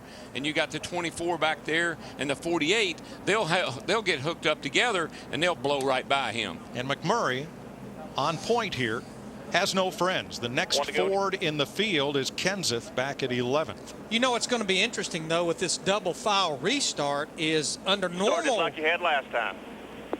Under normal race rules, the 24 and the 48 would start nose to tail, but because of the double file restart, the 48 is actually going to restart behind that 26 car. And Kevin Harvick in the 29 will restart behind Jeff Gordon. Well, Jeff and Chris, we're getting down to it. 2 to go. Yeah, Jeff, you were reacting to what Larry was just saying down here. Right. I mean, what I'm seeing is, and he's exactly right, Gordon and Johnson are not going to probably hook up real easy. But remember one other thing. This is a manufacturer's race. What is Kevin Harvick? He's a Chevrolet. What is Jeff Gordon? He's a Chevrolet. So look for these 2 guys to kind of work together. And if Jimmy can get involved, I'm sure he will. But the main thing is these Chevrolets do not want that Ford to win this race. They have time and overdrive. They've got time and overdrive to get it done. All right, we've already had a number of record of leaders, lead changes, and cautions, Mike, so we're about ready to wrap things up.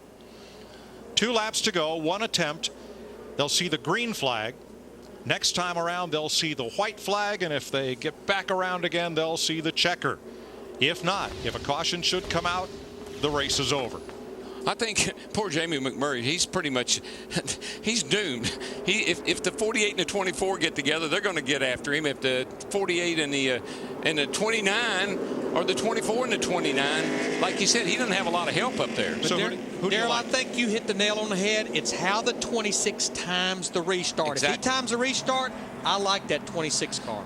I think Rick Hendrick has 2 of the front 4 cars. What Jimmy Johnson would like to be able to do is time the restart right and get up along beside of the 26 car McMurray going down to turn 1 and clear him and come up with Jeff Gordon right behind him. 2 laps to go, 1 chance at it. Who do you like? I'll tell you right now, I like Jeff Gordon.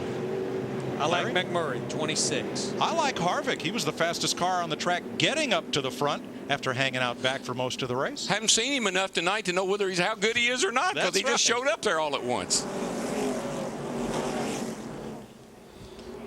Joplin, Missouri's Jamie McMurray for Roush Fenway Racing in a Ford opposite Jeff Gordon, who well knows the way to victory lane here. He's a 2-time winner of the shootout. Pace car about to make that sharp left turn and will try for green-white checker. 5 miles. Hold your breath. Green flag. McMurray didn't get that great of a restart.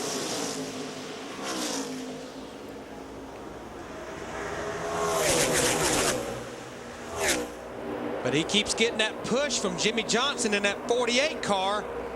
And there's Harvick jumps down to the low side as well. But the 48 lost its momentum. McMurray gets away just a little bit. The most important person on Jamie McMurray's team right now, besides McMurray, is that spotter on top of the grandstand. I tell you what, that Ford, that 26, though, it hustles when it gets on that straightaway. Boy, Jeff Gordon just gave him a big shot. Stay with it, stay with it. He can't open the bottom, Jamie. You can't open the bottom. He's going to get back down there now. Jeff Gordon really gave the 11 a big shot. And when Harvick gets the 11. We're okay. White flag. Hang on, boys. White flag. Kyle Busch was pushed down, gets back up above the yellow line. McMurray 1 lap away. I know that lead looks good, but as long as they don't get a run on him. And here they come. If they can stay 2 or 3 wide behind him, he can work both sides of the street. He's got him 4 wide going through turn 2. Go high, go low, go high, go low. Just look for somebody that's coming. And about 3. I tell you, he's got a perfect scenario right here. They can't get lined up to get to Watch him. your mirror, 29 coming to McMurray, you. Harvick has help on the outside. Here comes the 29. Just like, no. Johnson into the wall with Mears and Hamlin. That's it. It's Caution is out. So Harvick has won this race. I'll tell you, that is just like he did 2 years ago here. The field is frozen at the moment of caution. And Kevin Harvick, who has never finished better than 3rd in this race, in his 5th appearance, will win the Budweiser. I'm telling you, I couldn't have told you. I would have not known how he could do that because he hadn't been there all night, really. But he started 23rd. He lost the draft twice and had damage. Watch him just squirt like a hot dog out of a bun between those 2 cars. Got a little push there from Hamlin. And it all folds up behind him. And we knew Jamie McMurray was pretty much a sitting duck. He tried to block right there, Jamie did, but he could only go so far. That run right there is a mirror of what happened 2 years ago in the Daytona 500. Exactly. And they were wrecking behind him then. And Jeff Gordon, watch the 24, misses another one. Wow. Man, oh man, that was close. Again. Jeff's right. He needs an in-car camera tonight. Wish he had one. Who, the 07? Yep.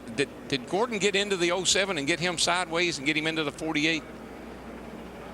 To me, it looked like the first contact was between Mears and Johnson, the 07 and the 48. But we'll have some time to sort it out here as Kevin Harvick will drive his Richard Childress Racing Chevrolet to victory lane.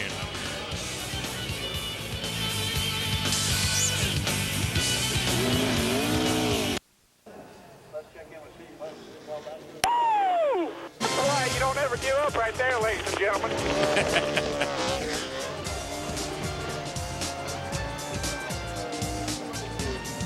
Kevin Harvick brushed the wall early. You see the damage on the right side of his car. Hung out in the back for much of the race, and now he has raced his way all the way to victory lane. Matt Yoakum. The last time the Shell Pennzoil team went to victory lane was the All-Star race back in May of 2007. Before that, the Daytona 500. Perseverance really paid off tonight for you and this team. Well, the first thing I want to do is thank all the fans, man. If you don't enjoy that, that was some wild racing. I got to thank Sprint, Shell, Pennzoil, Coca-Cola, Ream. Let me make sure, I hadn't done this in a while. SKF Freightliner champion, Snap-on, everybody for helping us. And once again, the fans, just everybody is just awesome. And what a race, man. That was wild as heck there at the end. Well, Kevin Harvick takes home the big money. What a way to start Speed Weeks 2009. Big hug from his wife, Delana, and the rest of the team gathering in. Darrell, what a way to start off DirecTV Speed Week. You know what I love? You just come down here and you'd bend a fender on your car and you were doomed, man. That's it. You're out of the race. Now they bounce off each other. They bounce off the wall. And look at that thing. Looks like they've been running at Martinsville. But what I love is the fact that in a 75-lap race, we had 15 different leaders with 23 lead changes. I think that's just a sneak preview for what we'll see in the Daytona 500. Heck yeah, that pays $1.5 million to win. Tonight's $200,000. Wow. I don't feel too bad for Jamie McMurray. He finished second, and that 4-tire change for Tony Stewart got him up to third. Well done. Steve? Well, Jamie, tell us about that shootout. That was some wild racing tonight. Well, it was. I moved up and blocked the 24 and the 48, and when I moved up to block them, I was just waiting, to get wrecked. And when Kevin got the run on my outside, I moved up, and I thought I was far enough up that he couldn't fit between me and the wall. And when the guy's coming, that he's going to dart back to the inside if he can't go to the outside. And I was trying to make my car as wide as possible. But good night for the Crown Royal car. Donnie Wingo's first race. I really excited. It's fun to watch, Jamie. Let's go to Krista. All right, we're with Jimmy Johnson. Of course, this race is the one that's all about the fun. Sunday, the 500, that's the one that's all about the daydreams. Everyone dreams about that. What did you learn for the 500? There was a lot that we learned tonight. It's nice to be back in the cars. That intermission, we were able to try some stuff. So I think all the teams that were in this race certainly benefited from that. Granted, the track's going to change a lot and get much slicker as the week wears on. But tonight was a good night for the Lowe's and Bala. Unfortunately, it's steaming and torn up behind you, but we had a lot of fun tonight. He hopes to be celebrating on Sunday. Dick Berggren. Tony Stewart finishes third with his brand new team. Satisfied with that? Yeah, I'll take that for a debut night. So wasn't the prettiest third place, but we were in the right spot at the right time finally. So we know what we need to work on this week for the 500, and we got a good start though. Good for you. Chris Myers. Thanks, Dick Berggren and Jeff Hammond. What did we learn tonight about a week from tomorrow in the Daytona 500? Junior said we're gonna take some things from this experience. Happy Harvick, 71 races since his last Cup win, of course, an All-Star win, and this a Budweiser Shootout win at Daytona. Well, as always, it's going to wind up being position and handling. We saw tonight how important tires were. You come in at the right time, get the right tires, right position. You got an excellent chance to win. And the main thing is, I think Darrell and Larry were talking about it. The way I looked at it, these hounds, I mean, they were running over top of each other for the hamburger they were going after tonight. Well, next week it's for filet mignon. So it's going to be a wild 500-mile race next weekend. All right, filet mignon. I like mine well done, by the way. We started with 28 cars, the most ever in the Budweiser Shootout. We finished with 13. Tomorrow, the action continues here from Daytona on Fox, 1 o'clock Eastern, 10 Pacific, qualifying for the front row position, battling for the Great American Race. Yeah, you don't want to miss that because, again, it sets the stage for this 500 as well as everything else that goes on the remainder of speed weeks. But, I mean, tonight, hey, what a way to kick it off. 14 leaders, 23 different lead changes, and 8 cautions, all Budweiser Shootout records. Next on Fox, late local news, except on the West Coast. And again, a week from tomorrow, 2 o'clock Eastern, the running of the Daytona 500 and the Great American Race. Promotional considerations provided by...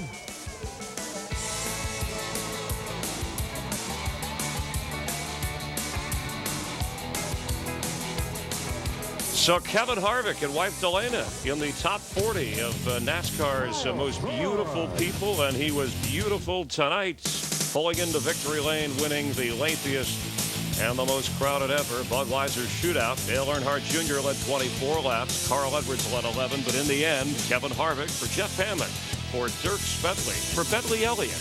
I'm Chris Myers. Thanks for tuning in for NASCAR on Fox. Have a great weekend.